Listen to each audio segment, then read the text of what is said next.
Haleluya. Mpendwa, na kusalimia katika jina la Yesu Kristo katika siku ya leo. Mungu akubariki sana, Mungu akuinue, Mungu akutendee mema, Mungu akuhifadhi katika jina la Yesu Kristo. Naamini ya kwamba Mungu amekulinda katika juma lote, na tangu siku uliumbwa katika tumbo ya yule ya msasi alikusaa, Mungu amekulinda. Na shukuru Mungu kwa sababu ya kunilinda pia. Na siku ya leo Mungu amenipatia neema tena ya kupata kukuhubiria neno la Mungu. Ni kwa sababu hakuna chochote tunaweza kukifanya wenyewe pasina Mungu kutusaidia. Nashukuru Mungu kwa sababu last summer nilikuwa nasema kile Yesu alikuwa akifanya wakati alitoka mwili kwa zile siku 3. Tukaona kwamba alikuwa ameenda kuhubiria waliokuwa wamekufa. So wewe uliye hai, pokea neno la Mungu na ukapata kuliamini, ukapata kubatizwa, ndio Mungu akapata kukuinua na akapata kukubariki katika jina la Yesu Kristo mwana Mungu aliye hai. Na leo tunasoma kile kitabu cha Ufunuo wa Yohana sura ya 3 mstari wa 12 ambayo inasema kwamba yeye ashindaye nitafanya kuwa nguzo katika nyumba ya Mungu wangu. Yesu Kristo anasema kuna hali ya kutakikana ushinde. Kuna hali ya kutakikana mimi nishinde. Maana duniani kuna majaribu mingi sana. Na unakuta Yesu Kristo mwenyewe katika kitabu ya Yohana sura ya 16:33 anasema kwamba duniani kuna dhiki, lakini njipeni moyo, maana mimi nimeushinda ulimwengu. Yesu Kristo alikuwa kwa mashindano na alipata kushinda. Pale jangwani, unakumbuka siku zile alikaa mahali pale, siku 40 alikuwa kwa mashindano na akashinda. Na Yesu Kristo alipokufa pale msalabani na akapata kufufuka, akapaa kwenda mbinguni, ilikuwa ni ushindi mkubwa sana. Na katika siku ya leo Mungu amenipatia neno nikuhimiza kwamba mimi na wewe tutamani kushinda, na yeye mwenyewe atatusaidia kushinda, maana Biblia inasema kwamba ako upande wetu. Ukisoma kile kitabu za Warumi sura ya 8 mstari 26 mpaka 28, Biblia inasema kwamba ametupatia Roho Mtakatifu ambaye paka anatuombea, paka analilia Mungu kwa ajili yetu. Biblia inasema anaugua akiomba kwa njia ambayo haiwezi kuexplainiwa. Yaani anaomba akiwa analilia Mungu kwa ajili yangu na kwa ajili yako tukapate kushinda. So katika hili njuma nakutakia kushinda. Yale yaliyo mbele yako mimi siyajui, lakini nakutakia kwa jina la Yesu Kristo, Mungu aliyesiumba mbingu na nchi, yule Mungu wa Ibrahimu na Isaka na Yakobo, huyo Mungu anisaidie na akusaidie kushinda kwa jina la Yesu. Maana wale wanashindana kwa mashindano, sio wote upewa tashi, sio wote upewa kitu baada ya kumaliza zile mbio. Yule ashindaye ndiye upewa zawadi. Ninaona Mungu akikupea zawadi, ninaona Mungu akikuinua, ninaona Mungu akikubariki, ninaona Mungu akikupea tuzo baada ya kushinda. Kuna mashindano kazini mwako, yale mashindano nyumbani, yale mashindano kwa ndoa, yale mashindano kwa safari, yale mashindano shuleni, kila mashindano ambayo unapitia, Biblia inasema kwamba yeye ashindaye nitamfanya kuwe nguzo kwa nyumba ya Mungu wangu. Mungu anataka ushinde. Ninakutakia kwa jina la Yesu ukapata kushinda. Ushindi uko mbele yako, my brother, my sister. Kuna ushindi uko mbele yako.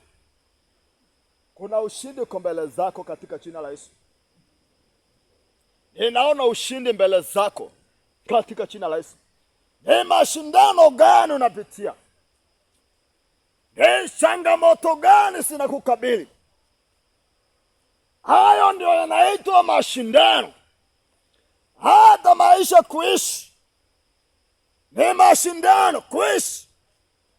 Kuna pingamizi, kuna vizuizi, kuna zile kuta ambazo umewekewa usipite, kuna milima umewekewa usikwee, kuna mito, kuna mabonde na milima.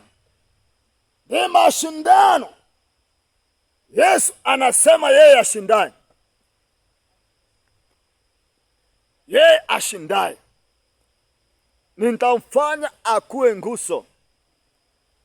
Hakuna nyumba nyingi zinakuanga na nguzo.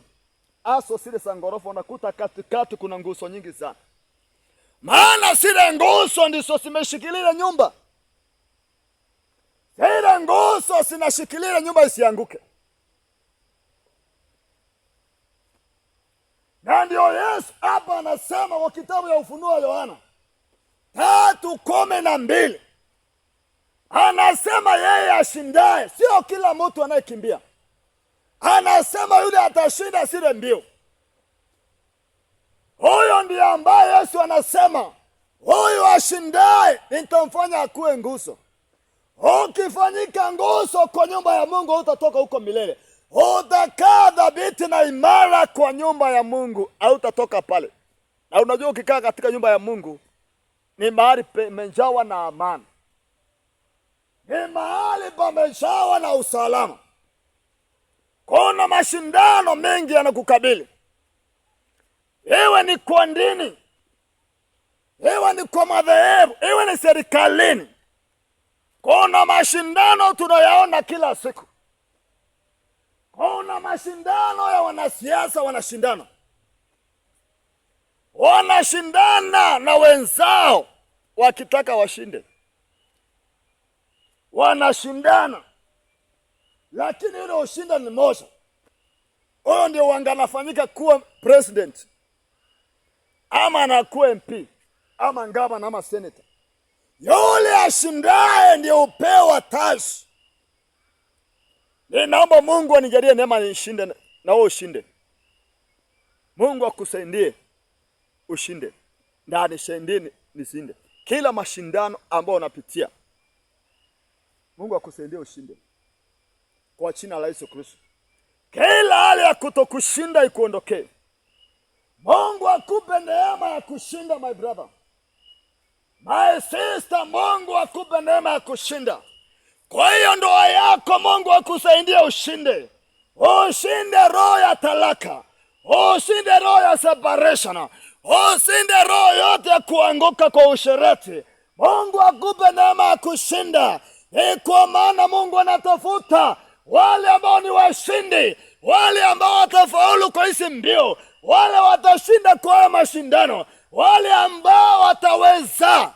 Hao ndio Mungu anataka, wale watashinda. Yesu alishinda. Yesu alishinda. Na ndio mwimbaji anaimba akisema, Bwana wa mabwana ameshinda vita. Bwana wa mabwana ameshinda mbio. Bwana wa mabwana ameshinda yale mashindano. Bwana wa mabwana ameshinda vita. Yeye alikuwa kwa vita Yesu. Yeye akashinda na akasema kwa sababu yeye ameshinda na sisi tutashinda. Natangaza utashinda kwa jina la Yesu. Natangaza utashinda. Hautashindwa, utashinda. Shetani lazima ashinde na ushinde, kwa sababu Yesu Kristo ndiye anasema. Anasema naja upesi. Shika sana kile ambacho uko nacho. Mtu yeyote asije akatoa taji yako. Revelation chapter 3 verse 11. Anasema naja upesi. Shikilia sana kile uko nacho. Mtu yeyote asije akachukua taji yako. Anasema yeye ashindaye, yule ashindaye nitamfanya kuwe nguzo kwa nyumba ya Mungu wangu. Utashinda yale mashindano unapitia. Mimi naona ukishinda. Bora tu wewe umemwamini Kristo, na Yesu Kristo ndiye Bwana na Mwokozi wa maisha yako. Bora umemwamini, utashinda. Maana amekupatia roho wake. Huyo roho ndiye ambaye anakusaidia. Huyo roho anakusaidia kupambana mapambano makubwa sana. Yeye mpaka huyo roho wa Mungu anakuombea. Ulalapo wa mkapo, huyo Roho Mtakatifu hatakuacha. Yeye alisema nitawaachia msaidizi. Huyu atakaa nanyi hata milele.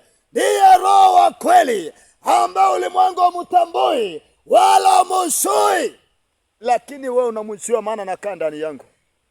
Yesu Kristo alituachia Roho Mtakatifu. Hata kuwe na changamoto zinafanana namna gani, always retreat. Never retreat, never surrender, because victory is in your side. You are the one who is going to win this battle. You are the one who is going to win this race in the mighty name of Jesus Christ. Wewe ndio utashinda. Hata kama unakaa katikati ya wachawi na waganga na waabudu wa mashini, wewe uko na roho wa Mungu, wewe uko na Roho Mtakatifu. Biblia inasema kwamba yule ako ndani yetu ni mkuu kuliko aliye ulimwenguni. Aliye ndani yetu ni nani? Roho Mtakatifu, Roho wa Kristo, Roho wa Mungu. Yeye ashindaye, yeye ashindaye hayo mashindano. Ni mashindano gani unapambana? Usiwe na mipango ya kushindwa. Usikuwa na mipango ya kujiondoa kwa vita. Usikuwa na mipango ya kujiondoa kwa hizo mbio ambazo zinakimbiwa. Mwandishi wa Ibrania 12 anasema, na kwa sababu hata sisi tumezungukwa na wingu kubwa la mawitness, kwa sababu sisi pia tunazungukwa na wingu kubwa la mawitness, na tuweke kando kila mzigo mzito. Iwapo utashinda na utashinda, weka kando kila mzigo mzito. Anasema na dhambi ile utupata kwa haraka. Weka kando kila mzigo mzito na dhambi inayokupata kwa haraka. Upige mbio kwa uvumilivu, kwa sida mbio zimewekwa mbele zetu. Mbele yetu tumewekewa mbio za kukimbia. Kwa hivyo inasema tukimbie kwa uvumilivu, tukimtazama Yesu mwenye kuanzisha na kukamilisha ile imani yetu. Kwa sababu ya furaha iliyokuwa imewekwa mbele zake, alidharau aibu na akaufesi msalaba. Alidharau aibu, akakubali kuaibika. Mtu mkubwa sana wa heshima, Mwana wa Mungu, alisulubiwa kwa junction ya njia, mahali watu wote wanapitia. Alisulubiwa akiwa uchi, akapigiliwa misumari, na alikubali kuwa hivyo ndio niokoke, ndio na wewe uokoke. Biblia inasema alidharau aibu na akaukabili msalaba. Na kwa sababu hiyo Biblia inasema kwamba Mungu alimuinua akamuadhimisha, maana alidharau aibu. Maana kulikuwa na furaha iliyokuwa anaiona mbele zake. Piga mbio ukiona furaha mbele zako. Piga mbio ukiona mazuri yakiwa mbele zako. Lazima uangalie mbele, uone mbele kuna mambo mazuri yako mbele zako, ndio ukapata kustahimili msalaba. My brother, my sister, Mungu akubariki sana. Mungu akutendee mambo mazuri sana, maana utashinda. Ni kweli unapitia hali ya kusikitisha, lakini usife moyo.